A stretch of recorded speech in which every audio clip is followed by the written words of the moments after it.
नमस्कार, जय हिंद, भारत माता की जय। ऑल इंडिया ग्रुप में आपका स्वागत है। बागेश्वर धाम सरकार धीरेन्द्र शास्त्री 13 तारीख से पटना में आ रहे हैं।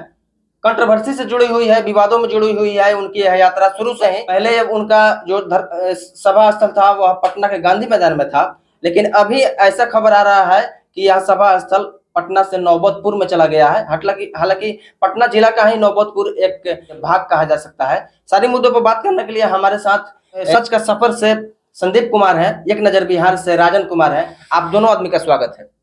आपका भी बहुत बहुत स्वागत है। हम जानना चाहेंगे इस पूरे प्रकरण को आप किस प्रकार से देखते हैं। धीरेन्द्र शास्त्री जो कि एक बागेश्वर धाम सरकार, काफी फैन फॉलोइंग है उनका, लोगों में विश्वसनीयता है, तभी उनको लोग मानते हैं। और जब वो आना स्टार्ट हुआ तो बिहार के सत्ताधारी दल के एक नेता के द्वारा विरोध हुआ, सभा स्थल चेंज हुआ। उसके बाद में भी यह बात अब कंफर्म हो गया है कि वह 13 को आएंगे और नौबतपुर में आएंगे। देखिए, अभी आपने कहा कि बाबा बागेश्वर जी का फैन फॉलोइंग, तो पहले सबसे पहले मैं बता दूं कि उनके फैन फॉलोइंग नहीं है। वो जिस आस्था के लिए बात करते हैं लोग, उनके फैन फॉलोइंग है। यानी जिस बागेश्वर धाम का लोग फैन फॉलोइंग है। इनका धीरेन्द्र शास्त्री जी का लोग फैन फॉलोइंग नहीं है। अच्छा, लोग बागेश्वर धाम का फैन फॉलोइंग है। और बागेश्वर धाम जो है एक हिंदू के लिए बहुत बड़ी आस्था है। इसलिए धीरेन्द्र शास्त्री को लोग बहुत ज्यादा मानता है। और धीरेन्द्र शास्त्री जो है वो हमेशा हिंदुत्व के लिए बात करते हैं।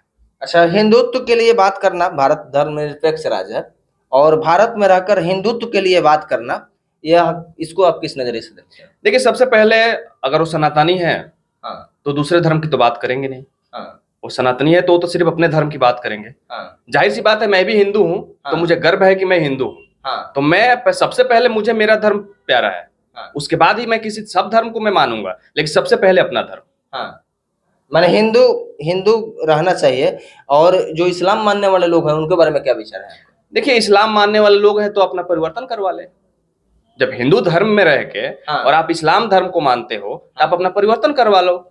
आप चले जाओ उसी धर्म में, पाकिस्तान चले जाओ। इंडिया में क्या काम है? यानी मुसलमानों के लिए इंडिया में कोई जगह नहीं? मेरा कहना वो नहीं है। इंडिया के बहुत सारे ऐसे मुसलमान हैं जो कि अभी मैंने न्यूज में देखा था कि 3 कट्ठा जमीन भी किसी ने दिया है मंदिर बनाने के लिए। तो मुसलमान भी जो है वो है, जो भी भगवान को मानते हैं उनसे मुझे मतलब अच्छे हैं। लेकिन जो हिंदू हैं, आप मानिए ना, मुझे कोई दिक्कत नहीं है। लेकिन आप मानने के बजाय, ठीक है आप दूसरे धर्म को मान रहे हैं, लेकिन अपने धर्म को क्यों बदनाम कर रहे हैं? पप्पू यादव का कहना है और भी जो उनके समकक्ष जो नेता हैं उनका कहना है कि यदि धीरेन्द्र शास्त्री चमत्कारी हैं रियल में, तो बेरोजगारी दूर कर सकते हैं चमत्कारी से, गरीबी दूर कर सकते हैं। बॉर्डर पे जो सैनिक हमारे तैनात रहते हैं, रात दिन शहीद होते हैं, वहां पर चमत्कारी से बॉर्डर की सुरक्षा हो सकती है। आपके बातों से तो मुझे हंसी आ रही है। जब बाबा ही सारा काम करने लगे, यह मेरा बात नहीं है, यह मैं उन नेताओं का आपके प्रश्न से मैं, जब बाबा ही सब काम करने लगे तो नेता क्यों बैठे कुर्सी पे? इनको कुर्सी छोड़ देना चाहिए ना। ये किस काम के लिए बैठे हैं? वोट मांगने क्यों आते हैं जनता के पास? जब सब बेरोजगारी बाबा ही भगाएंगे तो दे दीजिए बाबा को राज कुर्सी, छोड़ दीजिए आप लोग। आप बात कर रहे हैं पप्पू यादव का। पप्पू यादव का कोई अस्तित्व है? आपने तो कुर्सी बचा ही नहीं पाते। राष्ट्रीय अध्यक्ष है जन अधिकार पार्टी का। राष्ट्रीय अध्यक्ष नहीं है, अपना कुर्सी बचा पाते हैं? बचाए हैं? एमपी रहे हैं पहले मधेपुरा से। एक कहावत है ना कि रहे थे, है नहीं ना, फिर लड़ेंगे, फिर मजबूती से लड़ने वाले हैं 24। इससे पहले भी तो लड़े थे। क्या हुआ था? पूरा बिहार में लड़े हुए थे। सबसे पहले मैं बात करूंगा कि पप्पू यादव की बात ही मत कीजिए, क्योंकि जिस आदमी का कोई है नहीं तो उसके बारे में बात क्या? उनका कोई अस्तित्व नहीं है। कोई अस्तित्व नहीं है बिहार में कोई अस्तित्व नहीं। कितना उनका अस्तित्व है बताइए ना। बिहार में कहीं घटना होता है सबसे पहले पप्पू यादव पहुंचते हैं। अरे टीआरपी बिटोरने के लिए तो कोई भी चला जाएगा। टीआरपी चाहिए ना। ये लोग कोई भी नेता हो, मैं सिर्फ पप्पू यादव की बात नहीं करता हूँ। पटना जब बाढ़ में डूब गया था तो उस समय भी पप्पू यादव पूरा सहयोग किए थे। और भी जगह लोग डूबता है, क्यों नहीं जाते हैं? और भी जगह डूबता है ना। जब आप सच में नेता हैं तो और भी स्टेट में क्यों नहीं चले जाते हैं? जाना चाहिए ना।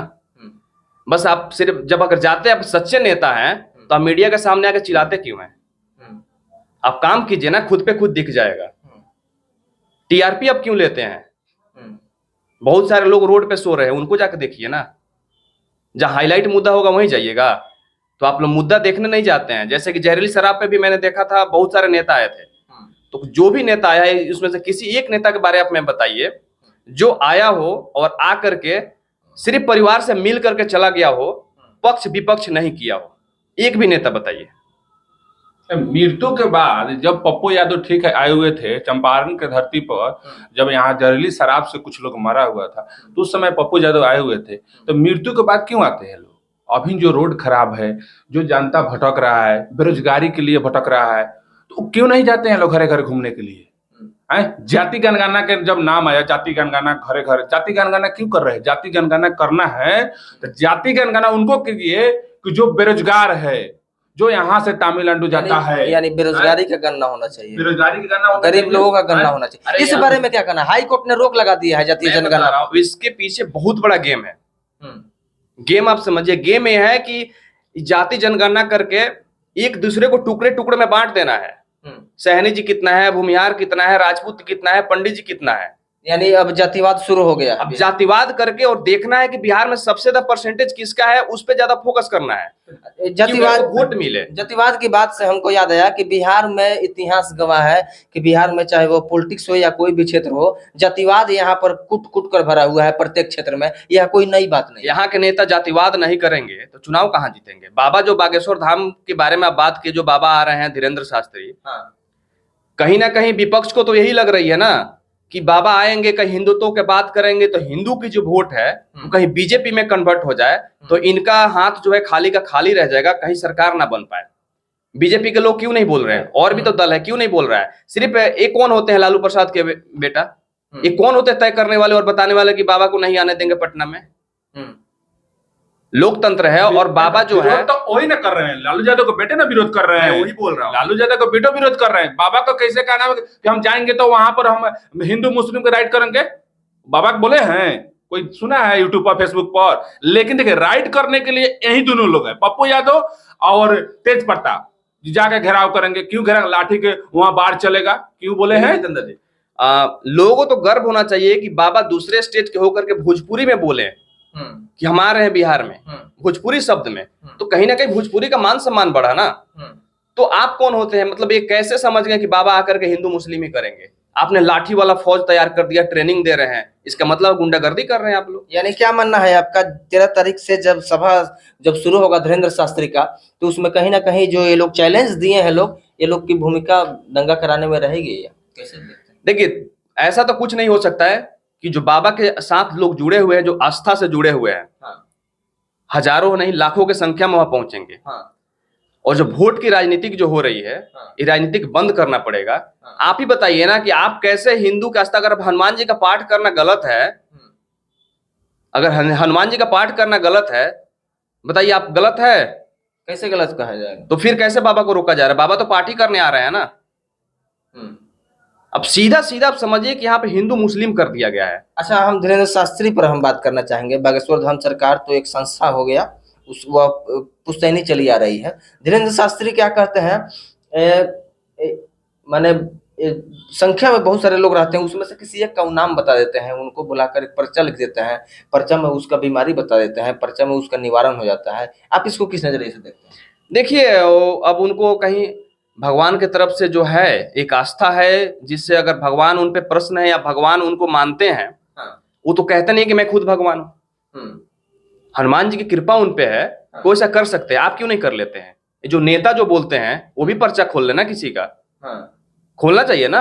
इन लोगों को जो यहाँ बोल रहे हैं, इनको चले जाना चाहिए बाबा के दरबार में, जाकर के अपना भी पर्चा खुलवा लेते हैं, खुलवाना चाहिए ना जाकर के। अच्छा, ये बाबाओं लोग का जो इतिहास है भारत में, आश्रम बापू हो या पंजाब में एगो थे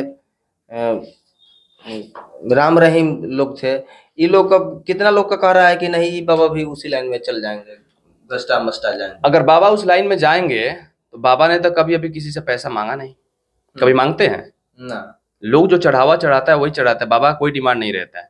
और बाबा उस लाइन में जाएंगे, जो बाबा उस लाइन में गए उनको तो उनका परिणाम आप देख रहे हैं ना, परिणाम तो मिला ना उनको। अगर बाबा उस रास्ते पे जाएंगे तो इनको भी परिणाम मिलेगा। यानी बिहार आना, धीरेंद्र शास्त्री बागेश्वर धाम सरकार जो आ रहा है बिहार, इससे हम लोग लाभान्वित होंगे क्या? देखिए, अगर भगवान की आस्था से अगर कोई जुड़ रहा है, अगर हिंदुत्व को बढ़ाने की कोई बात कर रहा है, तो इससे बड़ा गौरवान्वित क्या होगा? हिंदुत्व को बढ़ाने के लिए धीरेंद्र शास्त्री बिहार के पटना में आ रहे हैं और उससे जो आस्था जो जिनका है उन लोगों को जरूर जाना चाहिए, सुनना चाहिए, ऐसा इस मीडिया बंधु का कहना है। आप लोग क्या सोचते हैं इस बारे में अपना कमेंट्स जरूर बताइएगा। पेज से देखना है तो फॉलो कीजिए, यूट्यूब पे सब्सक्राइब कीजिएगा। मिलते हैं आप लोगों से अगले वीडियो में। जय हिंद।